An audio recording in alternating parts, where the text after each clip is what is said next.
Hello welcome පච කියලෝ මං අන්තිමට I'm gonna come. ඒම කරන්න අපිත් පවුනි I'm here to tell you right now, we don't care. Let me tell you. ඉතින් කොහමරි අද ගෙනාව අපේ ඇනිමිලිස් කියන පේලිස්ට එකට දාන්න පුළුවන් තවත් එක වීඩියෝ එකක්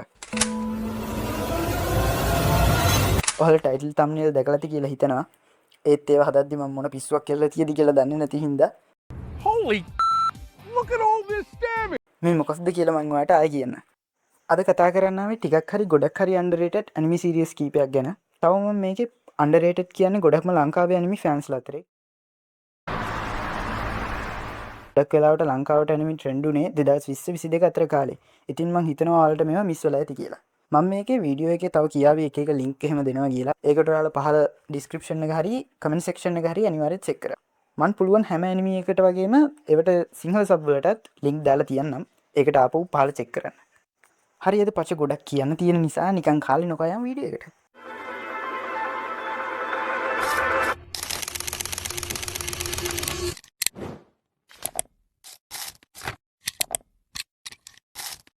ලින්ක් ක්ලික් මේක පට්ටම මාස්ටර්පීස් එකක්. මට මේක සෙට් වුණේ නිකන් Pinterest එකේ නිකන් ස්ක්‍රෝල් කරන ගමන් ඉද්දි. පළවෙනි එපිසෝඩ් එකේ ඉඳන් අන්තිම වෙනකම් බලන්න ගත්තා. එක දවසින් මුළු ඔක්කොම බැලුවා. සීසන් 1 එකම ඉවර කරා. මේක මුල එපිසෝඩ් එකේ ඉඳන් අගට යනකම් අපිව හුක් කරලා තියාගන්න පුළුවන් ගතිය ආයේ පට්ටම. තව මේකේ මියුසික් සුපිරියක්. මම ඒව මගේ ප්ලේලිස්ට් වලට වෙනම ඇඩ් කරන් අහනවත් එක්ක. ඒව මාස්ටර්පීස්. මේක ටයිම් ට්‍රැවල් පැරඩොක්සස් ට්විස්ට් පිරිච්ච පට්ටම සුපිරි සස්පෙන්ස් ත්‍රිලර් සුපර්නැචරල් ඇනිමි එකක්.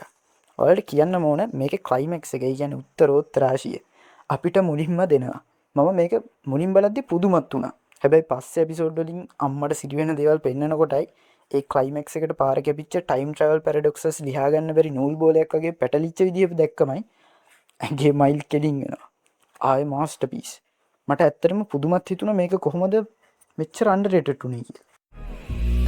もう一度ゲームを始めよう විස්තර කිව්වොත් මේක ආවේ 2021 ongoing සීසන් කිව්වොත් මේන් සීසන් දෙකකුත් එක ප්‍රීක්වල් සීසන් එකකුත් තියෙනවා බ්‍රිඩන් ආක් විදියට. සීසන් 3 එක මේ අගෝස්තු 14 වෙනවා. ඔක්කොම එපිසෝඩ් 29යි. ෆස්ට් එකට 11කුත් සෙකන්ඩ් එකට 12කුත් බ්‍රිඩන් ආක් එකට 6කුත් තියෙනවා. තේම්ස් ගත්තොත් sci-fi, mystery, thriller, drama, supernatural වලට අයිති. ඒජ් එක 13+ වගේ සෙට්. ඒකත් මේක ගොඩක් සංකීර්ණ නිසා ස්ටුඩියෝ එක ස්ටුඩියෝ ලෑන්ඩ් ඩිරෙක්ටර් ලී හවුලින්. ඔව් මේක චීන ඩොංග එකක්. තව මේක විශිෂ්ට කලාත්මක බවට හා නිර්මාණශීලී බවට චීන කීර්තිමත් ගෝල්ඩන් ඩ්‍රැගන් අවෝඩ් එකට සීසන් 2 එකට 2023 Crunchyroll Anime Awards වල Best Ongoing Anime වලින් 3rd place එක, බ්‍රිඩන් ආක් එකට නිව්යෝර්ක් ඉන්ටර්නැෂනල් ෆිල්ම් ෆෙස්ටිවල් හා ලිස්බන් ඇනිමේටඩ් ෆිල්ම් ෆෙස්ටිවල් වලදී සම්මාන රැසක්. තව 2024 ආසියන් ටෙලිවිෂන් අවෝඩ් වලදී Best 2D Animated Program වලටත් නොමිනේට් වුණා. මේ අවෝඩ්ස් ටික කියලා දාඩියෙත් එම. ඉන්න වතුර ටිකක් බීඩෙන්න.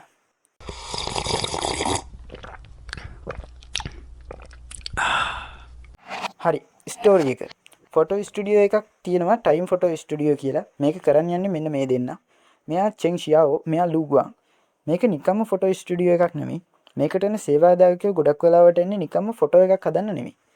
අපි දෙන්නටම තියෙනවා සුපිරි බලයන්. ලූ ගුවාන්. එයාට ෆොටෝ එකක් දැක්කම ඒක ගත්ත තැන ඉඳන් ඉස්සරහට පැය 12ක් ඇතුළත උණු හැම දෙයක්ම දකින්න පුළුවන්. ඒ ෆොටෝ එක ගත්ත කෙනාගේ ඇසි. චෙන් ෆොටෝ එක දැක්කම කාලය හරහා ඒක ගත්ත කෙනාගේ ශරීරයට යන්න පුළුවන්. එකම එක ක්ලැප් එකකින් ඒ ශාරීරියේ පාලනය වගේම මතකය හැඟීම් හැම දෙයක්ම මෙයාට හිමි වෙනවා. අනිත් අය මෙයාලට පවර්ස් තියනවා කියලා දන්නේ නැහැ. එයාලා දන්නේ ඕන ෆොටෝ එක දීලා ඕන වැඩේ කිව්වම කරලා දෙනවා කියලා විතරයි. මෙයාලා දෙන්න එකතු වෙලා ක්ලයන්ට්ලයි රහස් ප්‍රශ්න විසඳන එක තියෙන්නේ. හැබැයි අතීතයට ගිය චෙන්ටත් Tamanට කැමති විදියට වැඩ කරන්න බෑ. ලූගුවන් චෙන්ට මනසින් සම්බන්ධ වෙලා ගානට කරන්න ඕන ටික කියනවා. මොකද අතීතයේ වෙන පොඩි වැරදීමකින් වුණත් වර්තමානයේ සම්පූර්ණයෙන්ම වෙනස් වෙන්න පුළුවන්. ප්ලෑන් කරන්නේ ලූගුවන්, වැඩේ කරන්නේ චෙන්. හැබැයි ගොඩක් වෙලාවට අතීතයේ මිනිස්සුන්ගේ ප්‍රශ්න, දුක, ඒ වගේ දේවල් දැකලා තමන්ගේ පාලනය හැමතිස්සෙම නැති වෙනවා චෙන්ට. මේකේ සමහර එපිසෝඩ් දැක්කම ඇත්තටම ඇඬෙනවා. මාරම ඉමෝෂනල්. මේකේ භූමිකම්පාවට අහු වෙන ගමේ කතාව එහෙම ඒ වගේ එකක්. චෙන් ගමේ ඔක්කොගෙම ප්‍රතික්ෂේප වුණත් තමන්ගේ අම්මා වුණු කෙනා හරි බේරගන්න දෙන ගේම පට්ටම.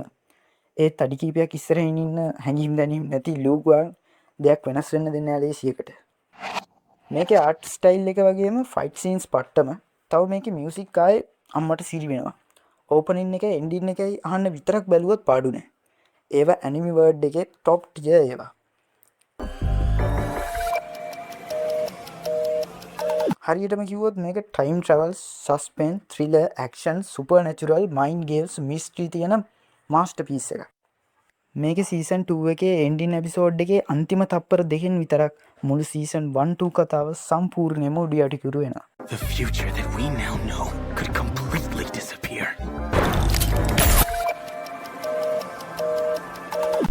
දෙක නිචිජෝ. මේක මම කලින් කියපු ලින්ක් ක්ලික් එක වගේම තමයි මාස්ටර්පීස් එකක්. හැබැයි වෙන පැත්තකින් ඒ කොමඩි. මට මේක සෙට් වුණේ YouTube recommendation එකකින් නිකන් බලන්න ගත්තේ. අඩෝ ඒක බලන එක නවත්ත ගන්න බැරි වුණා. මාරම විදිහට ඇඩික්ටිව් ඇනිමේ එකක්. මේක බලන්න ගත්තේ A level exam දවස්වල. එහෙමම මට පට්ට දත් කැක්කුමකුත් තිබ්බා. ඒත් ඒ අවුල් කොහෙන් ගියාද දන්නේ නැහැ. එක දිගට රෑ 1 2 වෙනකම් මේක බලලා තියේ. දත් කැක්කුම් කෙසේ වෙතත් hina වෙලා හක්ක ගැලවිලා බිමට වැටෙන සයිස් එකේ ඇනිමේ එකක්. හැම මාස්ටර්පීස් එක වගේම මුල එපිසෝඩ් 1 2 විතරක් ටිකක් බෝරින්. කතාව තේරෙන්නේ නැහැ වගේ වෙන්න පුළුවන්. ඒත් තුන්වෙනි එපිසෝඩ් එකේ ඉඳන් හක්ක ගැලවෙන්න ගන්නවා. ඇනිමි බලන අය දන්නවා ඇනිමි එක එක දිගට බලනවද නැද්ද හොඳ නරක වගේ ඒවා බලන්න අනිවාර්යයෙන්ම ඇනිමි එක අඩුම එපිසෝඩ් 3ක්වත් බලන්න ඕන. මම නම් රෙකමන්ඩ් කරන්නේ 5ක්වත් බලන්න ඕන. මේක කොමඩි ස්ලයිස් ඔෆ් ලයිෆ් එකක්. නම ගත්තම නමට පුංචිම සාධාරණයක්වත් මේක කරලා නැහැ. මොකද නම නිචිජෝ මයි ඔඩිනරි ලයිෆ් නේ. ඒ වුණාට මේකේ කිසිම දෙයක් සාමාන්‍ය නැහැ. අධි අසාමාන්‍යයි.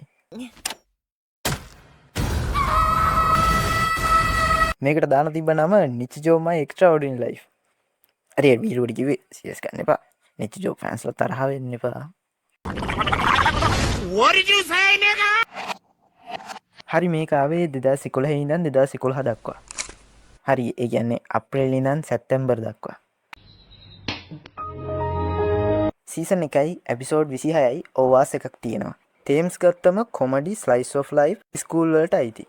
ස්ටුඩියෝ එක Kyoto animation Hyouka violet Evergarden silent voice හදපු ස්ටුඩියෝ එක.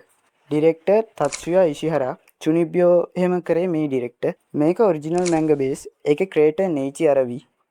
රේටිං and awards සහ ජනප්‍රියත්වය ගත්තම my anime list එකෙන් 8.46ක් තියෙනවා 10න්. පට්ට ලොකු රේටින් එකක්.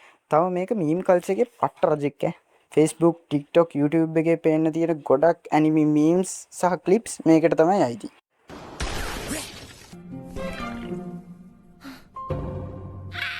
තව anime fans ලා මේක හඳුන්වන්නේ හොඳම comedy anime පහෙන් එකක් විදියට.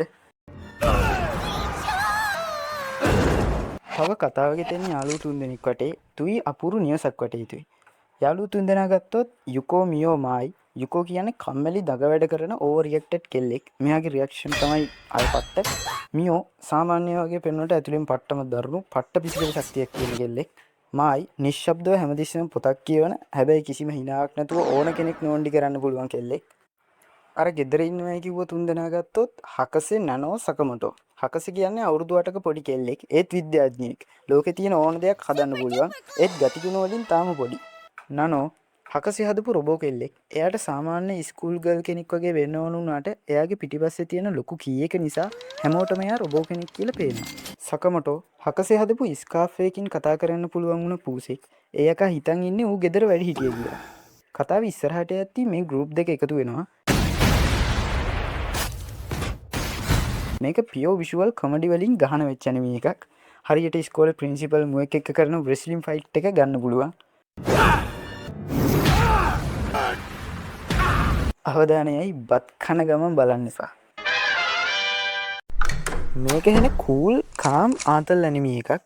මුල එපිසෝඩ් 1 2 චුට්ටක් අපිව හුක් කරලා තියාගන්න මදි වුණාට එතනින් පස්සේ පට්ට මාතල් විදියට කාම් එකේ කතාව ගලාගෙන යනවා. මොනවා හරි කන ගමන් හිනාවි බලන්න පුළුවන් anime එකක්. හරි මේක ගැන කිව්වොත් මේක ආව 2013 ඔක්තෝබර් වල 2021 වෙනකම් ගියා. සීසන් 3ක් තියෙනවා. ඔක්කොම එපිසෝඩ් 36යි. එක සීසන් එකකට 12 ගානේ. තව ඕවර්ස් 3ක් තියෙනවා. හා එක මූවි එකක් තියෙනවා. එපිසෝඩ් ඩියුරේෂන් එක විනාඩි 24ක් වගේම මූවි එක මිනිත්තු 71ක් තියෙනවා. අයිති ජෙනරල්ස් ගත්තොත් ස්ලයිස් ඔෆ් ලයිෆ් කොමඩි ඉයෂිකේ වලට අයිති. ඉයෂිකේ කියන්නේ හිත නිවන සුවපත් කරන වගේ අදහසක්. මේකේ බෑග්ග්‍රවුන්ඩ් මියුසික් ගොඩක් ජනප්‍රිය වුණා. ඒව කරලා තියෙන හිරොමි මිසටුනේ.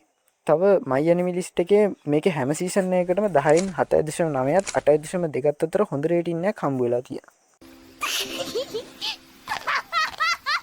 කතාව කිව්වොත් කතාව පටන් ගන්නේ හොටරු ඉචිජෝ කියන පහවසරේ කෙල්ල ටෝකියෝ වල ඉඳලා අසකිගොකෝ කියන හද්ද පිටිසර ගමට එන එකත් එක්ක මේක මෙහෙම ආවට ගමේ ඒව දැකලා ෂොක් වෙනවා. මේ ගම පට්ටම පිටිසර අයිසොලේටඩ් වෙච්ච ගමක්. ගම ගැන කිව්වොත් එහෙ මුළු ඉස්කෝලේටම ඉන්නේ ළමයි 5යි. ඒකත් ප්‍රයිමරි එකේ ඉඳන් මිඩල් ස්කූල් වෙනකම් ඔක්කොම ඉන්නේ එක පන්තියේ. එක ටීචර් කෙනයි. එයත් එහෙ ළමයෙක්ගේ අක්ක කෙනෙක්. මේ එන ආතල් අමුතු දේවලුත් තියෙනවා. හරියට එහෙ එක ගෙදරක්වත් ලොක් කරන්නේ නැහැ වගේ. මිනිස්සෙක් නැති පොඩි කඩයක් වගේ එකක් තියෙනවා. එළවලු එහෙම බඩු ගන්න. කරන්න තියෙන්නේ ඕන ගාන එතන කැටේට දාලා ඕන දේ අරන් යන එක. තව එහෙ මිනිස්සුන්ට ඉඩම් මෙහෙමයි මුළු කඳු පිටි. කොහොම හරි කතාව යන්නේ යාළුවෝ 4 දෙනෙක් වටේ. රෙන්ගේ මියවුචි හැමෝගෙම ආදරය දිනාගත් අහිංසක අපූර්ව අදහස් තියෙන එක වසරි කෙල්ලෙක්. මෙයාගේ නියම්පස කියන සුබපැතුම ගොඩක් ට්‍රෙන්ඩින් ගියා. නියම්පස හොටරු ඉචිජෝ ටෝකියෝ ඉඳන් ආව පෙනුමෙන් මුහුපුරා ගිය 5 වසර කෙල්ලෙක්. නත්සුමි කෂිගයා හැමතිස්සෙම දඟ වැඩ කරන කටකාර 7 වසර කෙල්ලෙක්. කොමරි කෂිගයා 8 වසරේ ඉන්න නත්සුමිගේ අක්කා. හැබැයි පොඩි හින්දා හැමතිස්සෙම රැවටෙනවා. තව රෙන්ගිගේ අක්ක වන ටීචයි නත්සුමිගේ කොමරිගේ අයියා වෙන සුගුරුත් ඉන්නවා. මේකේ සීසන් 1 එකට විතරක් සබ්ස් තියෙනවා. මම දැක්ක ටෙලිග්‍රෑම් channel එකට. මම ඒකේ links එහෙම ඔයාලට දාන්න. පල්ලෙහා check කරන්න. ඔයාලට නිදහස් වෙලාවක සනසිල්ල hina වෙවි බලන්න මේක හොඳම choice එක. මේ ගමේ අපිට ජීවත් වෙන්න තිබ්බනම් කියලා හිතන තරමටම මේක ලස්සන වෙනවා අවසානයේ. අපේ රෙන්ගිචන් එක එපිසෝඩ් එක කිව්වා මේ සින්දුව මාර විදියට ට්‍රෙන්ඩින් ගියා. 야브레 카브레 야브이샤가 හරි ඔය විදියට තමයි අපේ ලිස්ට් එක ඉවර වෙන්නේ. වීඩියෝ එක පොඩි කියලා දන්නවා. මෙහෙම හරි එකක් ගෙනාවක ලොකු දෙයක්. මොකද දිග වීඩියෝ එකක් ගෙන හිටියනම් තව මාසයක් විතර යාවි. කොහොම හරි මට මේ අයිඩියා එක දුන්නේ මෙන්න මෙයා. එයාටත් ගොඩක් තෑන්ක්ස්. ඔයාලටත් හොඳ අයිඩියාස් තියෙනවා නම් යටින් කමෙන්ට් කරන් යන්න. එහෙනම් බැලුවට ගොඩක් තෑන්ක්ස්. එහෙනම් කොළොපියා